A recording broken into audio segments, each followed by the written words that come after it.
Judge Michael Preston savored his morning coffee while scanning the day's docket in his chambers. 20 years on the bench had made these Monday sessions routine. The familiar aroma of dark roast from his favorite local coffee shop mingled with the musty scent of law books lining his office walls. His clerk had arranged today's cases in neat stacks, color-coded tabs marking priority hearings. The morning light filtered through the Venetian blinds, casting striped shadows across his mahogany desk. Preston adjusted his bow tie, a Monday tradition he'd maintained since his first day as a judge. His colleagues often joked that they could set their watches by his predictable routine. Coffee at 8:15, bow tie adjustment at 8:20, and courtroom entry precisely at 8:30. As he reviewed the files, Preston's mind wandered to the praise he'd received at last week's judicial conference. His fellow judges had lauded his efficient courtroom management and swift decision-making. The Boston Legal Times had recently profiled him as one of the city's most effective judicial officers, citing his record of clearing cases 30% faster than the state average. The intercom buzzed softly. "Judge Preston, the morning docket is ready," his secretary announced. Preston gathered his robes, draping the familiar black fabric over his shoulders with practiced ease. He caught his reflection in the office window. At 62, his hair had turned completely silver, lending him what he considered to be an appropriately distinguished appearance. The main courtroom buzzed with the usual Monday morning energy. Attorneys huddled with clients, papers rustled, and whispered conversations created a low hum of activity. Preston's entrance triggered the bailiff's traditional "all rise," and the routine began. He moved through the cases with mechanical precision, barely needing to consult the files before him. Commonwealth versus Martinez, his clerk called. Shoplifting, first offense. 90 days probation, mandatory counseling, Preston declared. Riverside Development versus Boston Housing Authority. Property dispute. Motion granted. Next case. The morning proceeded like a well-oiled machine until this clerk announced, United States versus Callahan. Preston expected to see the usual federal prosecutor, James O'Malley, but instead, Marcus Thompson stepped forward. Thompson's charcoal suit was impeccably tailored, his leather briefcase bore the subtle marks of quality, and his posture spoke of confidence and preparation. Preston felt an immediate, unconscious shift in his perception. Something about Thompson's presence disrupted his comfortable routine. He found himself squinting over his reading glasses, scrutinizing the man before him with unusual intensity. The customary quick glance became a lingering look, his usual rapid-fire questions caught in his throat. The judge's hand tightened almost imperceptibly around his gavel as Thompson approached the bench. Preston's jaw clenched slightly as he noted Thompson's self-assured stride, the kind of confidence he usually appreciated in attorneys appearing before him. Yet something felt different this time, something he wasn't ready to acknowledge about his own reactions. The courtroom's atmosphere shifted subtly. Regular attorneys who knew Preston's typical demeanor noticed the change in his body language. His usually relaxed shoulders tensed, his welcoming expression hardened into something more skeptical. The morning's efficient rhythm faltered as Preston found himself uncharacteristically hesitant to proceed. Behind them, the large brass clock that had witnessed 2 decades of proceedings ticked steadily onward, marking the moments before an encounter that would force Preston to confront truths about himself he'd spent years denying. His Harvard Law diploma hung on the wall behind him, its gilded frame catching the morning light. A mirror to the credentials Thompson carried in his own briefcase, though Preston hadn't yet thought to ask about them. The morning air grew thick with tension as Preston repeatedly cut Thompson off mid-sentence. Court reporter Sarah Chen's fingers hesitated over her stenotype, her usual rhythmic typing disrupted by the uncomfortable exchanges unfolding before her. In her 15 years of court reporting, she developed an instinct for unusual proceedings, and something about this interaction set off alarm bells. "Mr. Thompson, in my courtroom, we follow proper procedure," Preston interrupted for the 3rd time, his voice carrying an edge that made several attorneys in the gallery exchange glances. I suggest you familiarize yourself with local rules before appearing before this bench." Thompson stood his ground, maintaining perfect composure as he attempted to present the federal government's position on the case.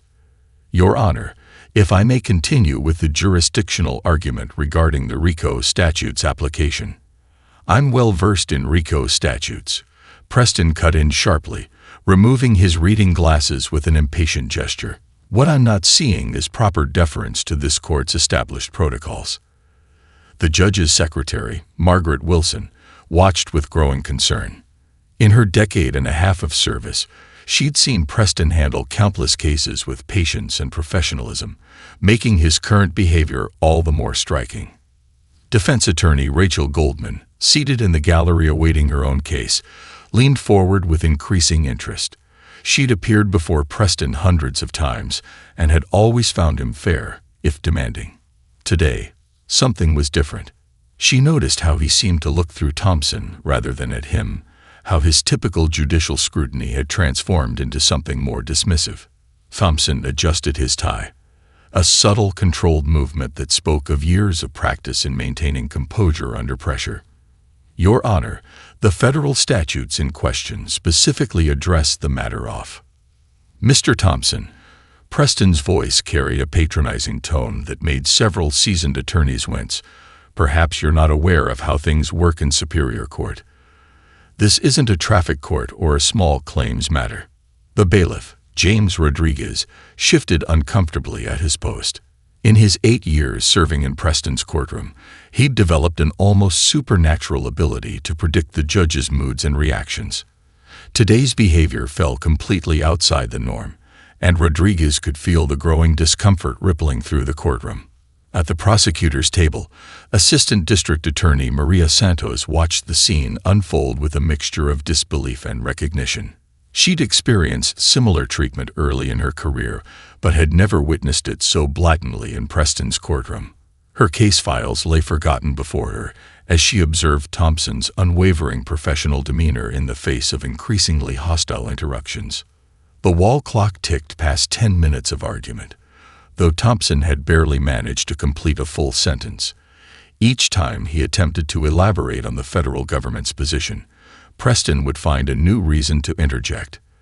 The judge's objections grew increasingly trivial, commenting on Thompson's stance before the bench, the organization of his documents, even the volume of his voice, which had remained perfectly modulated throughout the encounter. Sarah Chen's hands hovered over her stenotype, capturing every word of the increasingly tense exchange. Her years of experience had taught her to remain impassive, but even she couldn't help but notice how Preston's interruptions seemed to increase in frequency and intensity with each passing minute. The morning sun streaming through the high courtroom windows cast harsh shadows across Preston's face, highlighting the tightness in his jaw and the growing flush in his cheeks. The atmosphere in the courtroom had transformed from the usual Monday morning efficiency to something heavier, more charged. Every person present could sense they were witnessing something significant, though none could predict the profound impact this morning would have on their corner of the legal world. Thompson maintained his composure, waiting for Preston to finish his condescending lecture about courtroom protocol. The federal prosecutor's shoulders remained squared, his expression neutral despite the barrage of interruptions. The leather chair at the government's table creaked softly as he rose once again, his movements deliberate and measured. "Your Honor," Thompson began, his rich, baritone voice carrying clearly through the hushed courtroom, "I'm here representing the United States Attorney's Office in a multi-jurisdictional RICO case." The words settled in the air like heavy stones dropping into still water. Preston's reading glasses froze halfway to his nose, his hand suspended in mid-motion as the import of Thompson's words registered. Behind Thompson, junior attorney David Chen nearly dropped his legal pad. He'd been assigned to shadow Thompson for this case, and until now, he'd been frantically taking notes on how to handle hostile judicial treatment. The sudden shift in the room's atmosphere made him look up from his furious scribbling. Preston's face flushed a deep red that crept up from his collar to his temples. The judge's previous confidence seemed to deflate like a punctured balloon. His eyes darted to Thompson's credentials, which had been lying on the counsel table the entire time. The gold Department of Justice seal clearly visible on the leather portfolio. Assistant District Attorney Maria Santos watched as realization dawned across Preston's face. The judge's expression transformed through a rapid succession of emotions: disbelief, embarrassment, and something that looked remarkably like fear. His earlier dismissive tone evaporated, replaced by an almost painful awareness of his previous behavior. I see," Preston managed to stammer, his usual authoritative voice reduced to something far less certain. "Please, Mr. Thompson, continue with your argument regarding the jurisdictional matters." The judge's hands, which had been gesturing emphatically throughout his earlier interruptions, now lay still on the bench. Thompson proceeded to outline the federal government's position with the same professional demeanor he'd maintained throughout the morning. His presentation was clear, concise, and demonstrated an expert's grasp of complex RICO statutes. The legal reasoning was impeccable, showcasing years of federal prosecution experience. Sarah Chen's fingers flew across her stenotype, capturing not just the words but noting in her personal shorthand the dramatic shift in the proceedings. The earlier hostile interruptions had given way to complete attention from the bench. Preston now sat forward, listening intently to every word, nodding at appropriate intervals. The gallery had grown fuller as word spread through the courthouse about the unfolding scene. Several attorneys who had finished their own cases lingered, watching the transformation with knowing expressions. A young public defender whispered to her colleague, "This is going to be around the courthouse by lunch." As Thompson concluded his initial argument, the quality of silence in the courtroom had changed. The earlier tension had been replaced by something more contemplative. Preston's secretary noticed how the judge's typical confident posture had shifted. His shoulders slightly hunched, his eyes focused intently on the papers before him, rather than meeting Thompson's steady gaze. "Thank you, Mr. Thompson," Preston finally said, his voice carrying a newfound formality. "Your argument is both well-reasoned and persuasive." The words seemed to cost him something to say, each syllable carefully measured. The contrast with his earlier tone hung in the air like an unspoken rebuke. Thompson gathered his materials with the same efficient grace he'd displayed throughout the morning. His expression revealed nothing of triumph or resentment, only the composed professionalism of a seasoned federal prosecutor who had, unfortunately, faced similar situations before. The gallery watched as Preston's demeanor transformed into something entirely different from his earlier hostility. His spine straightened with almost mechanical precision, and the harsh edges of his voice softened to a tone of exaggerated respect. Defense attorney Rachel Goldman observed the change with a mixture of disgust and recognition, her knuckles white against her legal pad as she documented every detail of the encounter. Thompson continued his presentation, now uninterrupted by the judge. The same arguments that Preston had dismissed minutes earlier were suddenly met with enthusiastic nods and murmurs of agreement. The federal prosecutor maintained his steady pace, neither acknowledging the change in treatment nor taking advantage of the judge's newfound receptiveness. Court clerk Jennifer Martinez busied herself with paperwork, but her eyes frequently darted between Thompson and Preston. She'd witnessed countless attorneys present before this bench, but never had she seen such a dramatic shift in judicial attitude within a single hearing. The morning sun through the tall windows cast shadows that seemed to underscore the stark contrast between the hearing's beginning and its current state. "Your analysis of the jurisdictional precedents is quite thorough, Mr. Thompson," Preston offered, his tone now dripping with collegial warmth.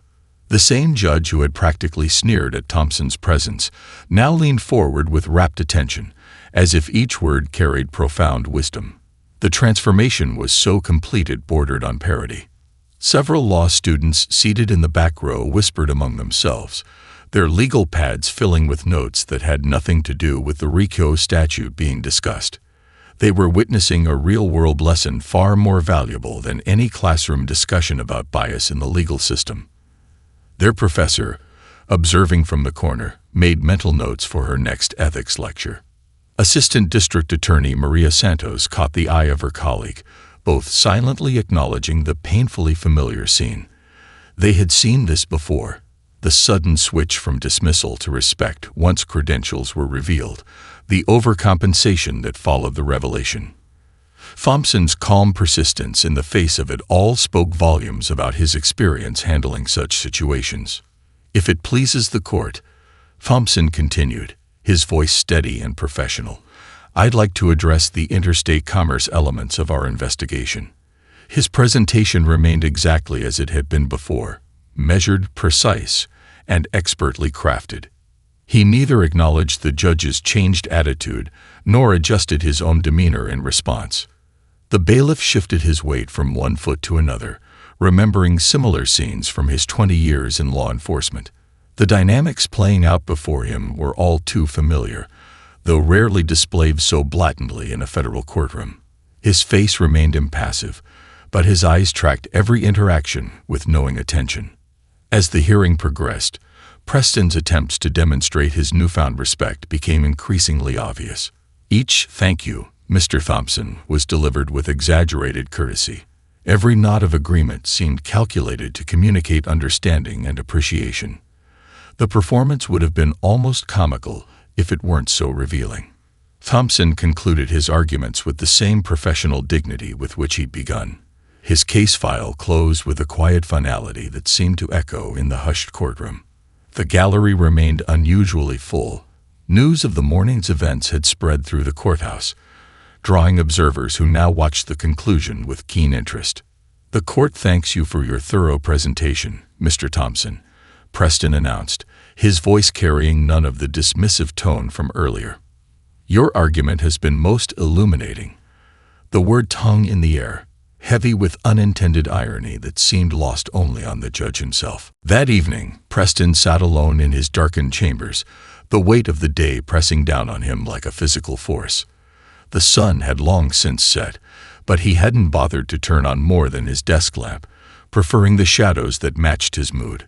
His bow tie, usually meticulously hung up at day's end, lay crumpled on his desk beside the court recordings he couldn't bring himself to start. Finally, with hands that felt unusually heavy, he reached for the playback controls. The recording began, and his own voice filled the room. Each interruption, each dismissive comment, each moment of prejudice played back with crystal clarity. Preston found himself flinching at his own tone, hearing it now as others must have heard it. The leather of his chair creaked as he leaned forward, forcing himself to watch his face on the monitor. The transformation was stark. The exact moment Thompson revealed his position was captured in high definition. Preston watched his own expression shift from contempt to recognition, from dismissal to desperate accommodation. The change was so obvious, so telling, that he had to pause the playback several times just to collect himself. Margaret, his secretary of 15 years, had left a cup of coffee on his desk before leaving, along with a gentle suggestion that he might want to review the morning's proceedings. The coffee had long since gone cold, untouched as Preston repeatedly rewound and replayed sections of the recording. Each viewing revealed new layers of his own biased behavior that he hadn't even been conscious of at the time. He noticed details he'd missed in the moment. The slight shake of Thompson's hand as he organized his papers after yet another interruption. The knowing glances exchanged by attorneys in the gallery. The way his own face had hardened every time Thompson began to speak. The camera's unblinking eye captured everything, leaving no room for rationalization or excuse. The worst part wasn't the obvious interruptions or the dismissive tone. Those were bad enough. It was watching his own attempt at correction once he'd learned Thompson's position. The exaggerated respect, the overly solicitous tone, the desperate attempt to prove he wasn't what his actions had already clearly demonstrated. In some ways, that performance had been even more revealing than his initial hostility. Preston paused the playback on a frame of Thompson's face, composed, professional, showing nothing but appropriate courtroom demeanor despite the treatment he'd received. How many times had Thompson faced similar situations?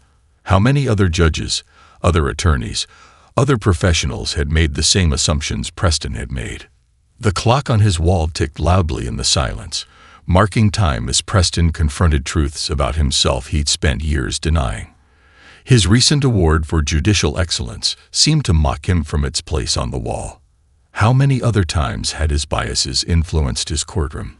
How many other attorneys, defendants, or witnesses had he prejudged without even realizing it? He reached for his phone several times, wanting to call Thompson immediately to apologize, but stopped himself each time. What could he possibly say? "Sorry I treated you with contempt until I realize your position." The inadequacy of any apology in the face of what he'd done kept his hand from dialing. As midnight approached, Preston finally turned off the recording. The images continued to play in his mind, his own face transforming from dismissive to panicked, the steady dignity of Thompson's demeanor, the silent witnesses in the gallery. Tomorrow, he would have to walk back into that courtroom, face his colleagues, and somehow find a way to address what had happened. But for now, he sat alone in the darkness, the weight of his actions settling around him like a heavy cloak. The following week, Preston arranged to meet Thompson at Riverside Coffee, a quiet shop 3 blocks from the courthouse. The location was deliberate, neutral ground, away from the formal confines of the legal district. Through his secretary, he'd asked for 15 minutes of Thompson's time. Thompson had graciously agreed to 30. Preston arrived early, choosing a corner table that offered privacy without isolation. He watched through the window as Thompson approached the coffee shop, his briefcase swinging lightly at his side. The federal prosecutor moved with the same confident grace he'd shown in court, turning heads as he entered the cafe. "Judge Preston," Thompson said, extending his hand. His grip was firm, professional, neither overly familiar nor coldly distant. Preston gestured to the chair across from him, noting how Thompson took in the entire room with a quick glance before sitting, the habit of a man accustomed to being aware of his surroundings. The waitress brought their coffee, Preston's untouched cup from earlier and a fresh Americano for Thompson. Steam rose between them like an unspoken conversation.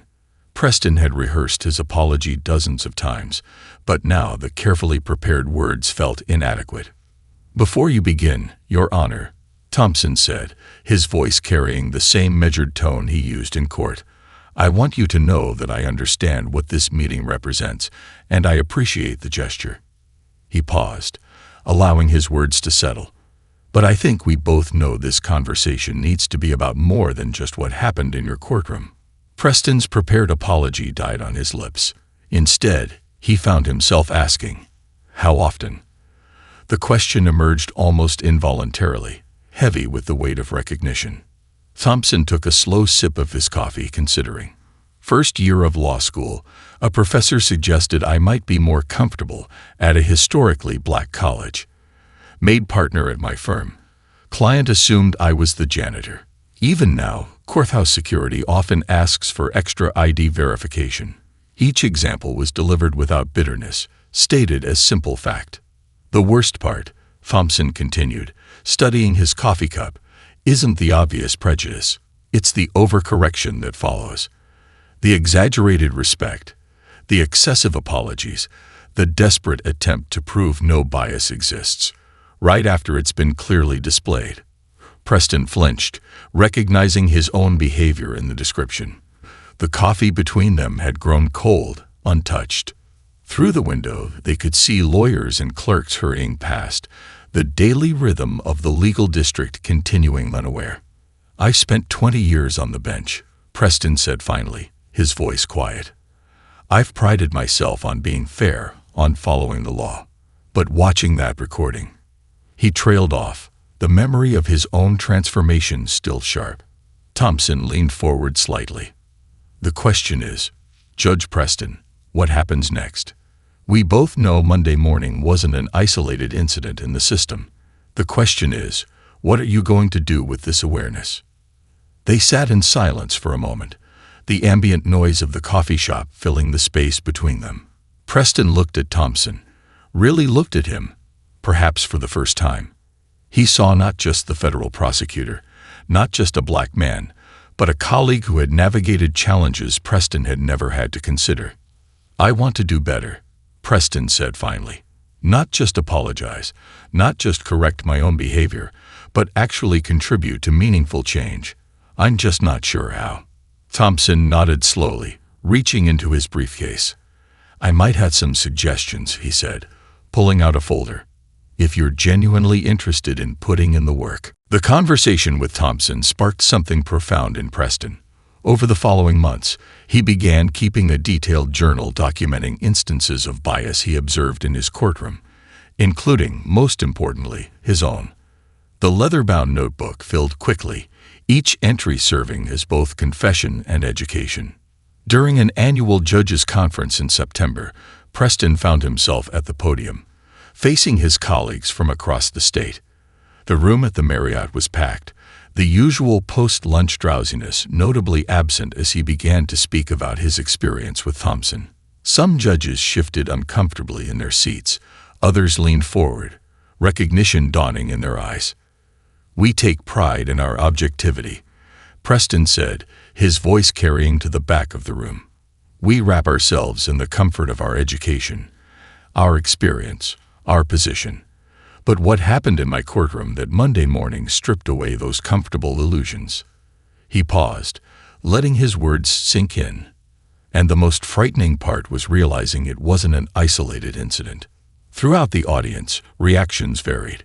Judge Martinez nodded slowly, her own experiences as the first Latina judge in her district, perhaps adding weight to Preston's words. Judge Richardson, 3 decades on the bench, crossed his arms defensively. In the back, several younger judges were taking notes, their expressions thoughtful. Working with Thompson, Preston had developed a program for judicial bias awareness. It wasn't the usual mandatory sensitivity training that everyone dreaded. Instead, it involved real cases, real situations, and most importantly, real consequences. They used recordings from Preston's courtroom, including his own infamous Monday morning, as teaching tools. Not everyone embraced the initiative. Some colleagues stopped inviting him to their usual lunch gatherings. Judge Williams, his friend of 15 years, suggested he was making mountains out of molehills. But for every colleague who turned away, another stepped forward, sharing their own experiences or asking how they could help. Preston's secretary noticed other changes too. He spent more time reviewing case transcripts, looking for patterns in his own behavior he might have missed. He asked for demographic data on conviction rates in his courtroom, studying the numbers with a new perspective. The bow ties remained, but the man wearing them had fundamentally changed. One rainy Tuesday, Preston observed a young judge handling a case involving a Hispanic defendant. He noticed the subtle interruptions, the slight dismissive tone, mirrors of his own past behavior. After the session, he invited the judge to coffee. They talked for 2 hours, the older man sharing his experience not as a rebuke, but as a cautionary tale and an opportunity for growth.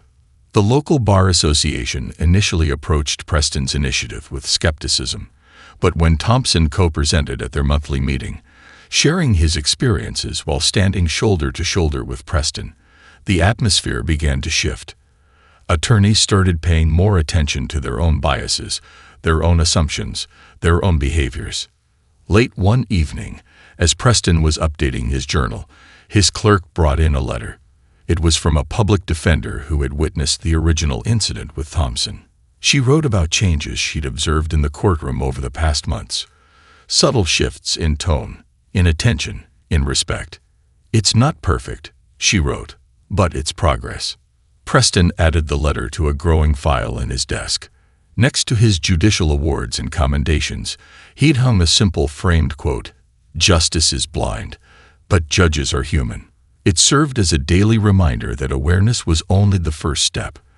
The real work was in what came after, the continuous, conscious effort to do better, to be better, to ensure that the scales of justice truly balanced for everyone who entered his courtroom. A year later, Thompson stood at the podium in Preston's courtroom, presenting evidence in a complex fraud case.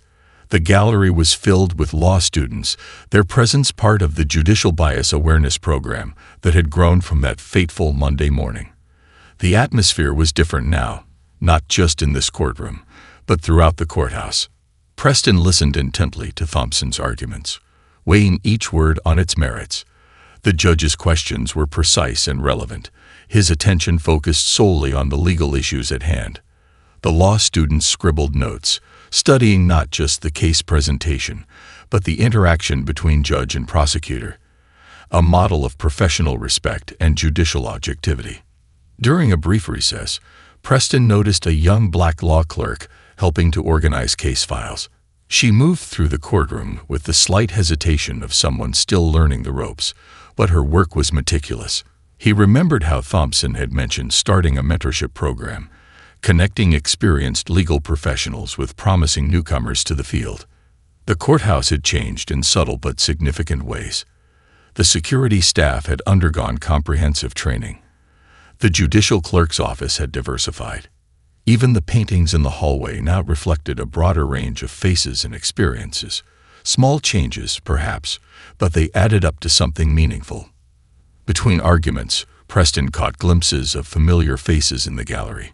Judge Martinez, who had become a strong supporter of the bias awareness program. The public defender who had written that first encouraging letter. Even Judge Williams, who had initially resisted the changes, sat observing with thoughtful attention. Thompson's case presentation was flawless, as usual. But now, no one in the courtroom seemed surprised by this. The whispers among the law students focused on his legal strategy, his command of precedent, his skillful handling of complex evidence, not on the color of his skin or the surprising revelation of his position. During the lunch break, Preston and Thompson found themselves sharing an elevator. The silence between them was comfortable now, built on months of collaborative work and mutual respect. As they stepped out, a young attorney rushed past, then stopped and turned back. "Judge Preston, Mr. Thompson," she said, slightly breathless, "I just wanted to thank you both.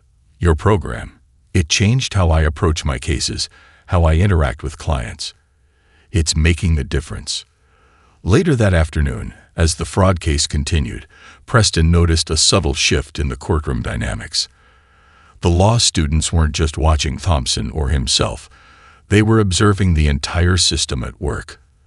They saw how the court officer greeted each attorney with the same respect, how the clerk maintained professional courtesy with every participant, how the judge evaluated arguments based solely on their legal merit.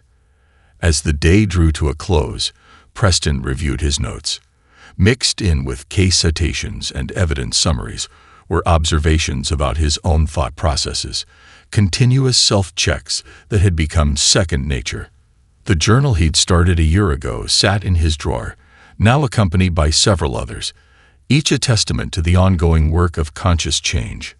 Thompson packed his briefcase, exchanging quiet words with his team. The man who had unintentionally sparked a transformation in Boston's legal community showed no trace of triumphalism. His victory wasn't in winning cases or changing one judge's perspective. It was in the gradual, persistent shift toward a more equitable justice system.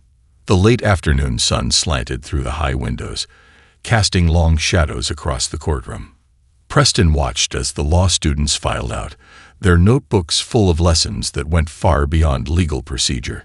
Tomorrow, they would return to their classes, carrying with them the understanding that justice requires more than just knowledge of the law. It demands constant vigilance against our own biases and the courage to confront them when they appear.